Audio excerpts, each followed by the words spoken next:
Good evening and welcome.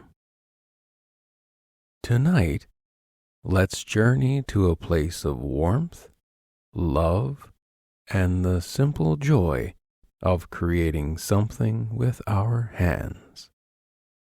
Imagine stepping into your grandmother's kitchen, a space filled with the memories of time well spent.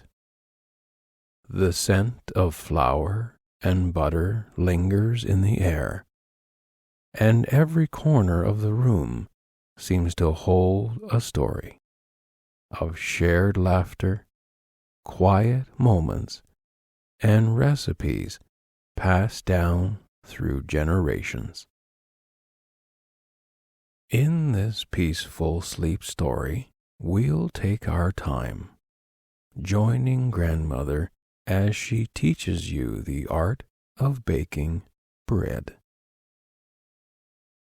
Her hands are steady and sure, guiding you through each step with patience and care that makes you feel at home. Together, you'll measure the mix, knead and rest, and watch the dough transform into something warm, golden, and comforting.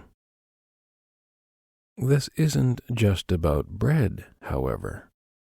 It's about the beauty of spending time with someone you love, the pride of creating something from scratch, and the rhythm of a tradition that has stood the test of time. So settle in. Take a deep breath and out. Allow your imagination to entertain you, and let the sounds and words of this story gently guide you into rest. Sweet dreams await. Let us begin. The moment you step into your grandmother's kitchen, it feels like stepping into a hug. The air is warm and soft, carrying the faint scent of flour, butter, and just a hint of something sweet lingering from earlier in the day. It's a room that's alive with history, where every corner, every surface seems to hold a memory waiting to be uncovered. Her kitchen isn't like the shiny, modern ones you see in magazines. It's timeless, practical, and deeply loved. The countertops are well worn, the wood smoothed by decades of careful hands preparing meals. There's a rustic backsplash made of old tiles, some faded, some chipped. But their patterns tell stories of a time when things were built to last. Above the sink, a small curtain sways gently in the breeze from the open window, where you can just make out the green fields and wildflowers outside. On one side of the room is her pantry, a wooden cabinet with creaky doors and shelves lined with jars and tins. Each container holds something very special: sugar, spices, dried herbs tied with twine. There's a tin marked simply with flour, its label slightly worn, and beside it is a small jar of coarse salt. Grandmother always insisted that the best ingredients make the best bread, and it shows in the care she takes with even the simplest things. The centerpiece of the room is the large farmhouse table, its surface slightly uneven from years of use.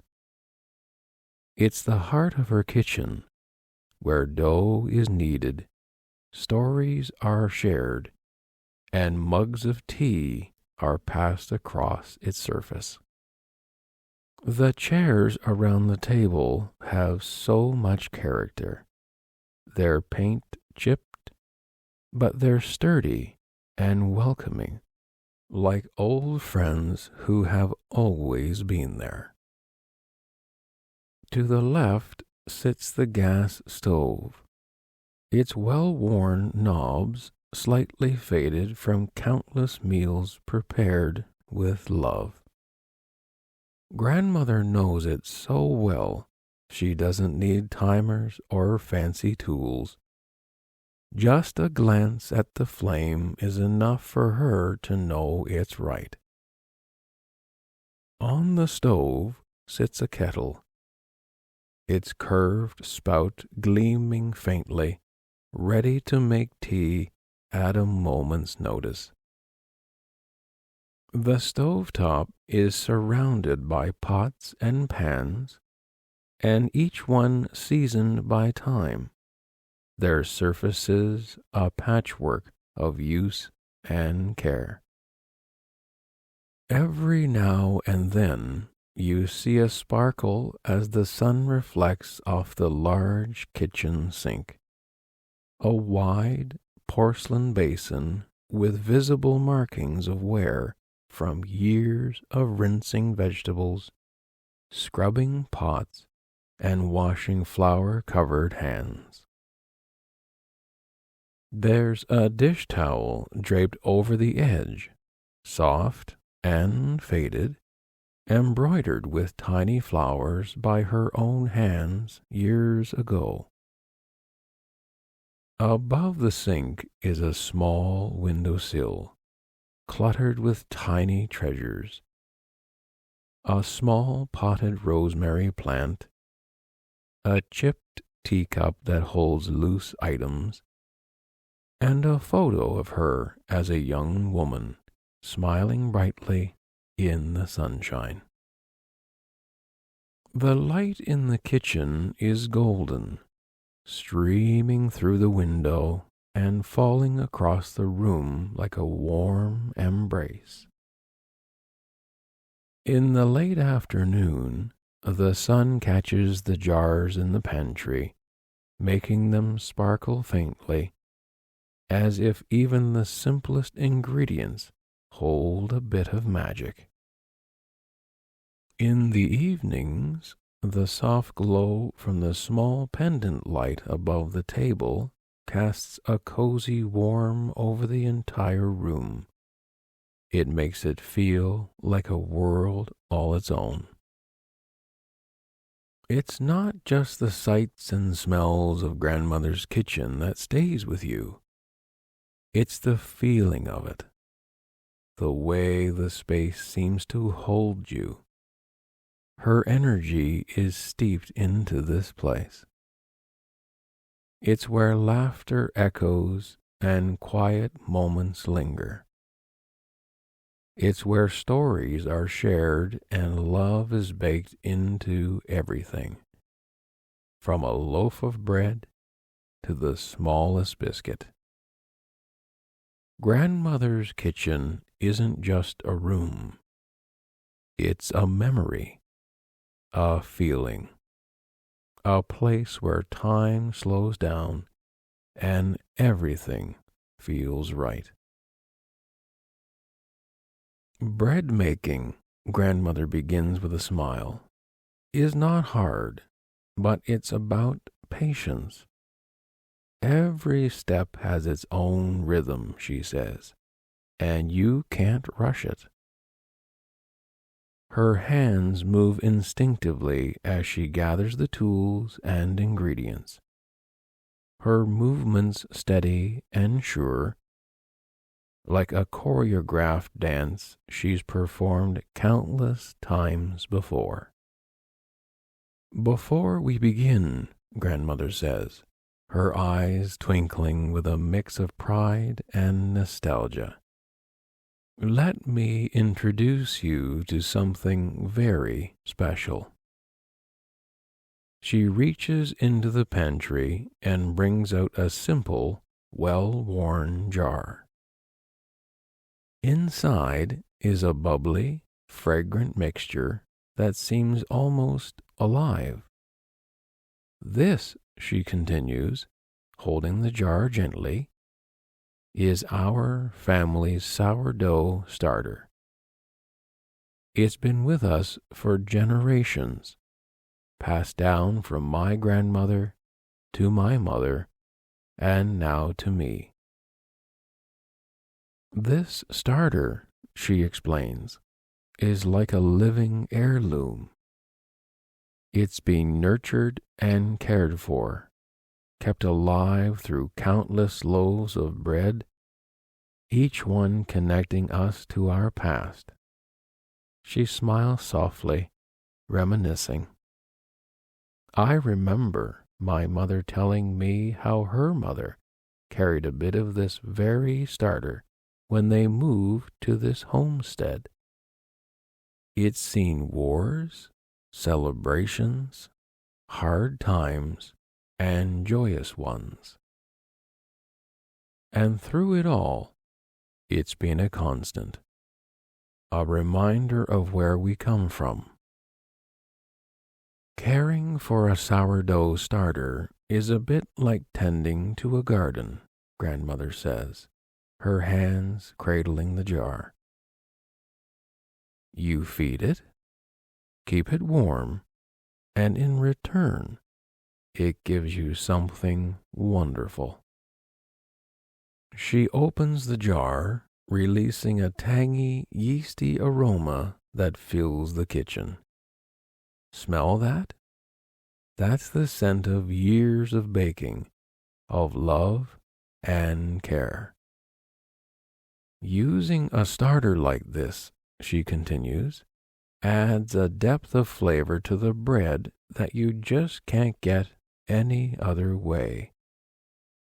It's tangy, complex, and unique to our family. No two starters are exactly alike, you know.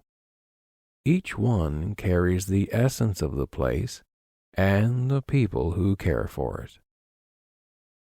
Now, she says, setting the jar down carefully, let us take a bit of this starter and begin our bread. We'll mix it with flour and water, and as we do, we'll continue a tradition that's been in our family for generations. It's a beautiful thing to be part of something so enduring. The first thing we need to do, Grandmother says, gently holding the jar of sourdough starter, is wake this up. The starter has been resting, but with a little care, it'll come alive again, ready to do its magic. She sets the jar on the table and takes a small spoon, lifting a dollop of the bubbly mixture. See these little bubbles, she asks, pointing to the tiny air pockets along the surface. That is the yeast and bacteria at work. They've been sleeping, but once we feed them, they'll get to work, turning flour and water into something extraordinary. Grandmother reaches for a clean bowl and spoons a portion of the starter into it. We'll feed it now. It's hungry, she laughs softly, the sound warm and familiar. All it needs is equal parts flour and water.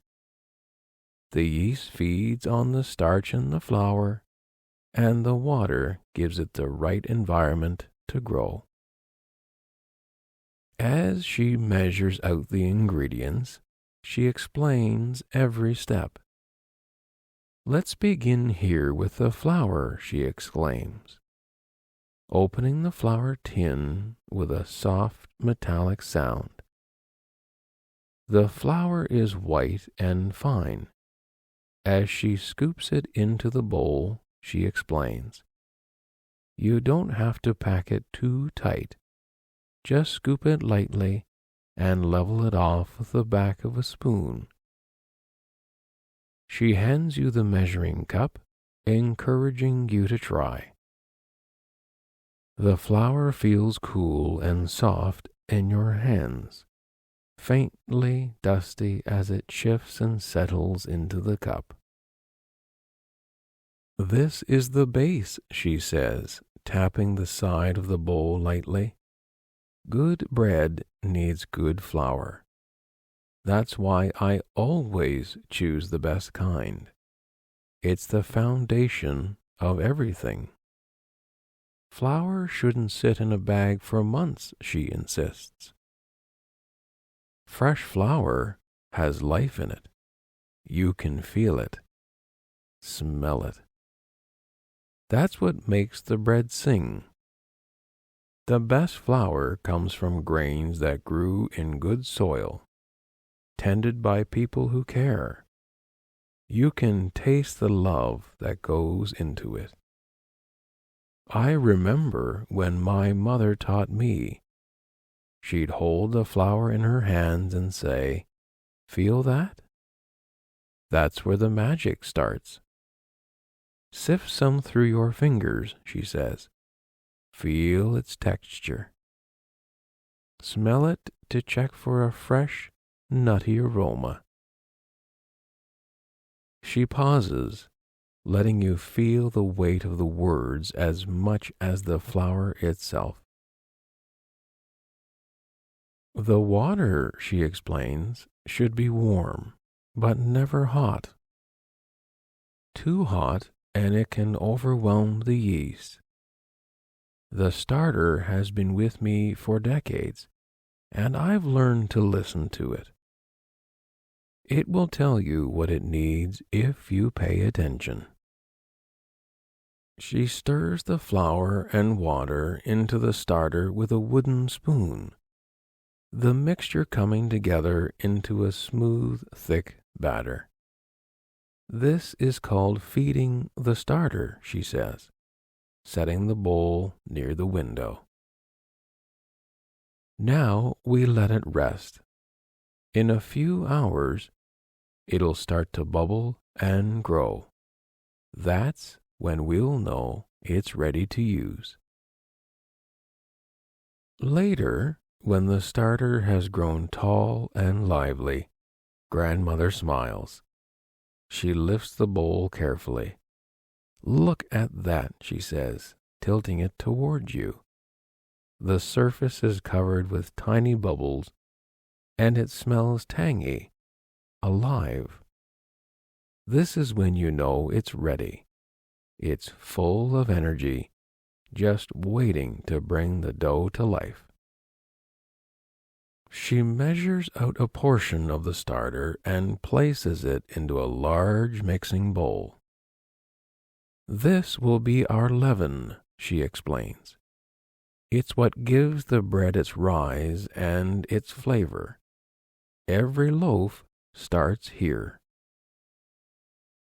Next, she measures the flour with precision, leveling off each scoop with the back of a knife. "This is your structure," she says. "Too little flour, and the dough won't hold its shape. Too much, however, and it'll be stiff and hard to work with." She adds the flour to the bowl, a soft cloud of white powder rising briefly before settling. "Now for the water. This is where it all starts to come together," she says, pouring in warm water. Her movements are deliberate, as though every drop matters. She hands you the wooden spoon. "Go on now, Mix it together. Start in the middle and work your way out. The dough begins as a sticky, uneven mass, clinging to the spoon with every turn. Don't worry, Grandmother explains, her voice calm and reassuring. It's supposed to look messy. Just keep going. You'll feel it start to change. She watches as you stir, her eyes twinkling with quiet pride. Now that we've mixed the flour and water, Grandmother says, brushing her hands together to dust off the flour and cleaning the dough from the spoon, we'll let it rise for a bit. She takes a damp cloth and drapes it over the bowl. Her movements slow and deliberate. This gives the dough the time to settle, to soften up a bit. It's how we've always done it. She sets the bowl aside near the window, where the sunlight pools gently on the table. You see, she continues, leaning against the counter, when you let it sit, the flour gets a chance to drink in the water. It makes the dough easier to work with later, not so stiff or sticky. Grandmother glances at the clock, her expression calm and unhurried. About 20 minutes is enough, she says. Just enough time for the dough to start finding itself. She chuckles softly, folding her arms as she settles into a chair. It's like giving it a little nap before we move on. She pours tea into 2 mismatched mugs, the faint clink of the cups filling the quiet kitchen. From another tin, she surprises you with your favorite cookies and places some by your tea. You smile. She just knows, you say to yourself. Bread making teaches you patience, she says, handing you a steaming tea with cookies. It's not about rushing. You've got to give the dough time to do what it needs to do. It's a little like life, isn't it? Good things take time. As you sip your tea, you glance over at the covered bowl. The dough rests quietly, the sunlight casting warm patterns on the cloth. In this moment, the world feels still, as if the rhythm of the kitchen is all that matters. The cookies are as delicious as you remember. After the dough has rested, Grandmother uncovers the bowl, her hands moving carefully as she lifts the cloth. It's rested enough now, she says, and this is where we give it what it needs to hold itself together. She reaches for a small ceramic jar and opens it to reveal coarse grains of salt, their edges sparkling faintly in the light. Salt is like the backbone of bread, she explains. It strengthens the dough, slows the yeast just enough, and brings out the flavor in every bite. She sprinkles the salt over the dough with a steady hand, spreading it evenly across the surface. It's not just seasoning, it's structure, she explains. Without it, the bread would fall flat, she insists.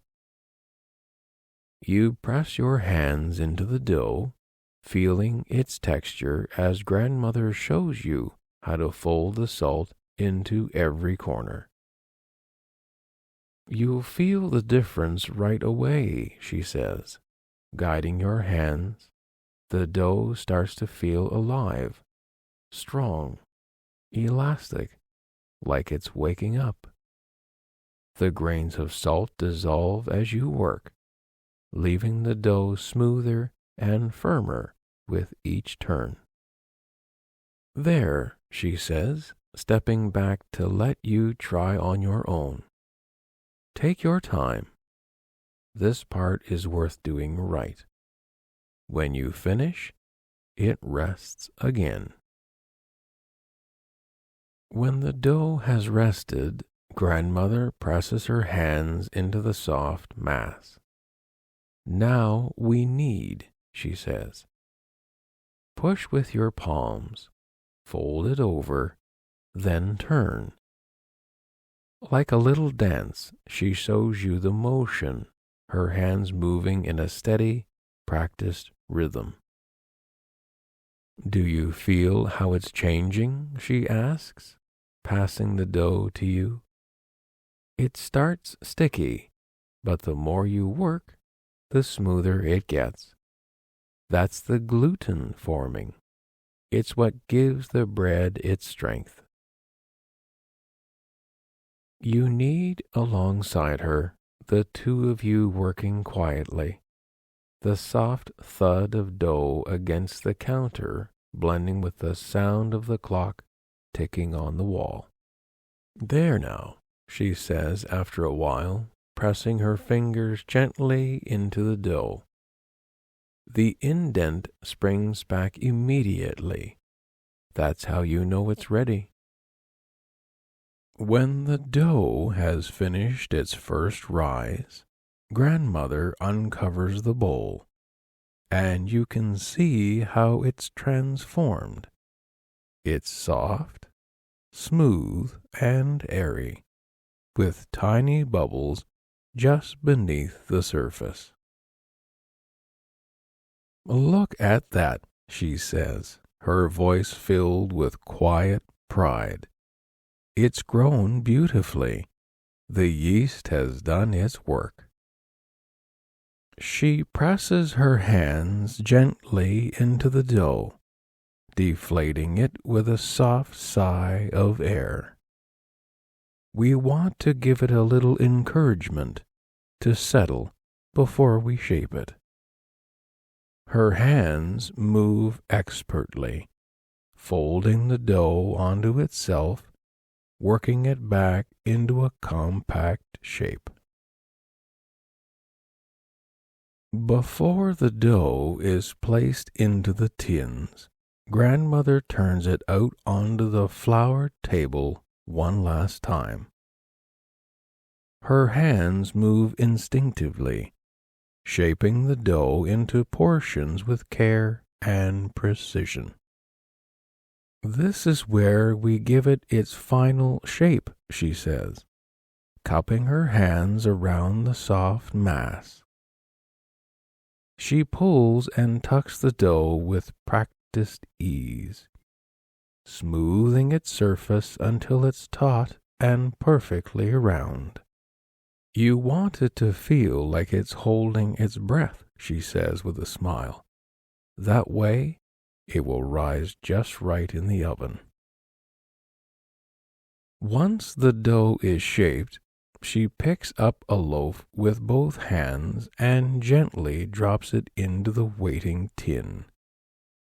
The tins, already prepared, sit waiting nearby. I've greased the sides with just a bit of butter, grandmother explains. Not too much, just enough to keep it from sticking.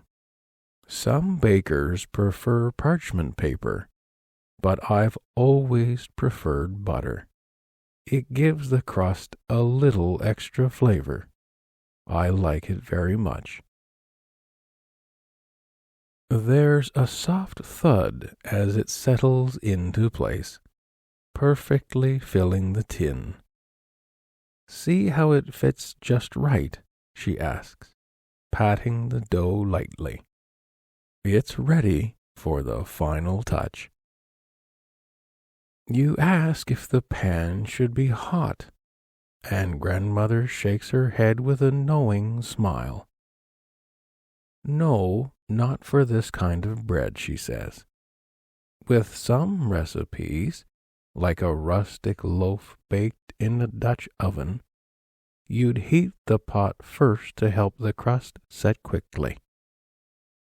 But with sourdough in a tin like this, we want an even rise. A room temperature pan works best, she says. It lets the dough expand slowly and evenly. You reflect on what she tells you and appreciate the different ways bread has been prepared by so many for so long. Your grandmother reaches for a small paring knife, its blade thin and slightly worn from years of use. This is called scoring the loaf, she explains, holding the knife steady above the dough. It's more than just decoration, you know. These little cuts give the bread room to expand, to rise fully without tearing. With a steady, precise hand, she draws the blade across the top of the dough, creating a smooth, shallow cut. Then another, and another, forming a delicate pattern that's both functional and beautiful. There now, she says, stepping back to admire her work. Every baker, she says, has their own way of doing this. My mother used to make one big slash, but I like to do 3. It reminds me of the wheat fields back home, neat little rows stretching out towards the horizon. The cuts reveal the soft interior of the dough, and you can already imagine how the crust will form, golden and crisp around the edges. It's ready for the oven now, she says, organizing the tins carefully. This step makes all the difference. It's what gives the bread its character. The tins sit on the countertop, the dough tucked neatly inside, as the kitchen fills with a quiet anticipation. Grandmother leans against the table, wiping her hands on a soft linen towel. This next rise is important, she says. It gives the bread its shape, its final bit of air. You don't want to rush it, just let it take its time. As the dough rests to rise, you notice grandmother pause for a moment, her hands resting on the edge of the table. Her eyes drift towards the window, where the late afternoon light spills across the floor. You know, she says, almost to herself, bread, it's a bit like a person. It changes depending on the day. She steps closer to the tin, leaning in slightly as if listening to the dough itself. The kitchen feels just right today, she says, her voice calm and certain. Not too warm, not too cool. The air's got a little humidity to it, just enough to keep the dough happy. You glance around, trying to feel what she feels, but the air seems ordinary to you. How do you know, you ask, genuinely curious. She smiles, her hands brushing a bit of flour from her apron. Oh, you just learn, she says with a soft laugh. After a while, you can feel it in your bones. She walks to the window, resting her hand lightly on the sill. On damp days, the dough rises slower, On warm days, you have to keep an eye on it so it doesn't overproof. The kitchen tells you what the bread needs. You just have to pay attention. She turns back to you, her expression kind and a little playful. My mother used to say I had a baker's touch, she says. It's not magic, really. It's just practice. But sometimes, her smile wider now, it does feel like the dough talks back to me. You watch as the dough slowly begins to rise, rounding out and filling the tin. It's subtle at first, but over the course of an hour, it transforms, taking on a soft, pillowy shape. See that? Grandmother says, peeking under the cloth. It's ready when it's just about double in size. She presses her finger lightly into the dough's surface, leaving a faint indentation. If the dough springs back slowly, it's ready, she says. That's how I know it won't collapse in the oven. Now it's time for the oven to do its work, Grandmother says, reaching into the cabinet beneath the counter. She pulls out a large pan, its surface darkened by years of use. The edges are slightly worn, the metal smooth and glossy from decades of bread, cakes, and biscuits. This pan's been with me since I started baking, she says with a fond smile. It belonged to my mother before me. It knows what to do better than I do. She places the pan gently on the counter and takes a moment to examine the oven. It's an old gas model, the kind with a heavy door and a small window streaked with age. Grandmother opens it carefully, the hinges creaking faintly as she adjusts the rack. The temperature's got to be just right, she says, glancing at the small thermometer inside. A steady 450 degrees. Too hot, and the crust will harden before the bread can rise. Too cool, and it won't bake through. She lets the oven heat, the faint hum of the gas flame filling the quiet kitchen. You can't rush this part, she says, leaning back against the table. The oven needs to be ready, hot and steady, before the bread goes in. My mother always said the oven's like a stage. It has to be set before the star can perform. When the oven is ready, Grandmother lifts the bread tins carefully and places them on the large pan, her hand steady but reverent. She then places the large pan on the middle rack and closes the door with a soft thud. Now we wait, she says, setting the timer.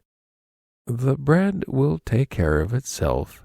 We must be patient and allow it to do its thing. As the minutes pass, the kitchen begins to change. The faint scent of dough gives way to something richer and warmer. The unmistakable aroma of bread baking. It's a smell that wraps around you like a hug, filling every corner of the room with comfort.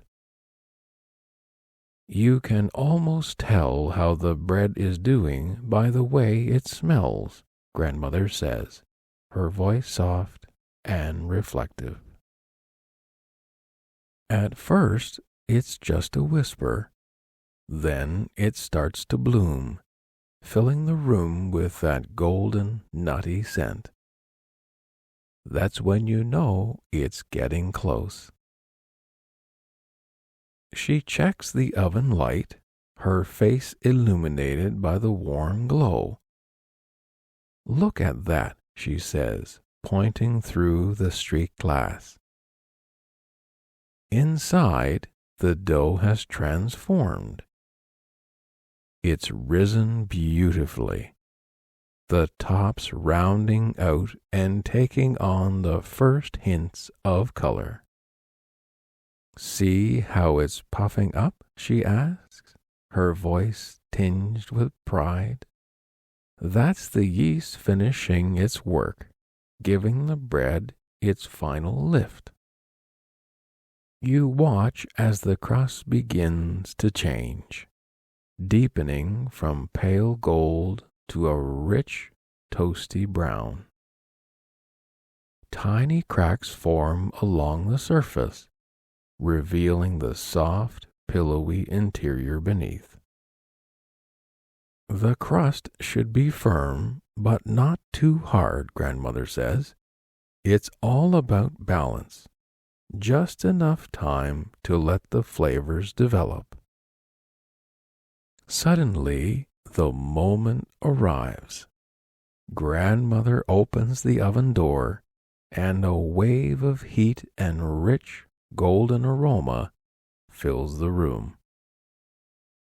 She pulls the pan out carefully, holding it with a folded towel, and sets it on the counter. The loaves are perfect, their crust a deep, even brown, with a faint sheen from the steam trapped inside. "Listen," she says, tilting the pan slightly. The loaf cracks softly as it cools, the sound delicate and satisfying. That's how you know it's just right. She tips the loaf gently out of the tin, revealing its golden sides and smooth bottom. "It's beautiful, isn't it?" she says, running her hands lightly over the crust. "Now comes the hardest part," Grandmother says with a knowing smile. "We have to let it cool." You glance at the loaf, its inviting warmth almost too much to resist. "If we slice it now," she explains, "the inside will be too soft and will lose some of the flavor. Bread needs a little time to rest, just like we do." She places the loaf on a cooling rack, the metal bars faintly squeaking as she adjusts it. "Give it 10, maybe 15 minutes," she says. "It's worth the wait." Finally, when the loaf has cooled just enough, Grandmother reaches for her favorite bread knife. Its handle is worn smooth from years of use, and the blade glints faintly in the light. "This is my favorite part," she says softly, holding the loaf steady with one hand. The blade moves easily through the crust, the sound of the cut soft and satisfying. The first slice falls away, revealing the tender, airy interior, still faintly steaming. "Look at that crumb," she says, holding up the slice for you to see. The texture is perfect, soft and light, with an even network of tiny air pockets. The crust is firm, but not too hard, its deep brown color shining faintly in the light. "It's a beauty," she says, her voice filled with quiet pride. She spreads a bit of butter on the warm slice, watching as it melts into the bread. "Here," she says, handing it to you. "Go on now, taste it." You take a bite, the crust crackling slightly beneath your teeth, the interior soft and full of flavor. It's tangy and complex, with just a hint of sweetness, the kind of bread that feels like it's nourishing more than just your body. "What do you think?" Grandmother asks, her eyes twinkling. You nod, unable to find the words to describe how perfect it tastes. She smiles, her hands folding the cloth she used to cover the dough. "That's the magic of bread," she says softly. "It's simple, but it's full of life, just like everything worth doing."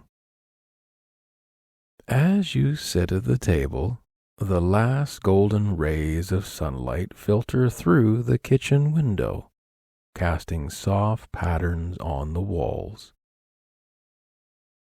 The loaf sits proudly in the center of the table, still warm, its crust glinting faintly in the light. The room feels alive with the scent of bread, the hum of memories, and the quiet satisfaction of work well done. Grandmother pours tea in 2 mismatched cups. Her movements slow and steady. She hands you one and smiles, her eyes crinkling at the corners. Bread is more than just food, you know. It's tradition, care, and love, all wrapped into one. When you make it, you're giving something to yourself, and when you share it, you're giving something even more. The warmth of the bread lingers in your hands, its simple beauty a testament to the patience and care it took to make. You take another bite, the flavor grounding you in the moment. Here in Grandmother's kitchen, where time feels slower, softer, and more forgiving. "I hope you'll make this bread someday," Grandmother says, her voice gentle, "and think of me when you do." The thing about bread, it carries memories. Every loaf tells a story. She leans back in her chair, sipping her tea, and for a moment, everything feels perfectly still, as though the world has paused just for you. As the evening deepens, the kitchen grows quieter, the light fading into the soft twilight. You glance at the loaf, the knife resting beside, and feel a quiet sense of pride, not just in the bread, but in the time spent together, in the love baked into every step of the process. As you close your eyes tonight, you carry with you the warmth of Grandmother's kitchen, the scent of fresh bread, and the sound of her laughter. It's a memory that will live with you in your heart, ready to return whenever you need it. For now, you rest, knowing that tomorrow is a new day, filled with the promise of creating something beautiful once again. Sweet dreams.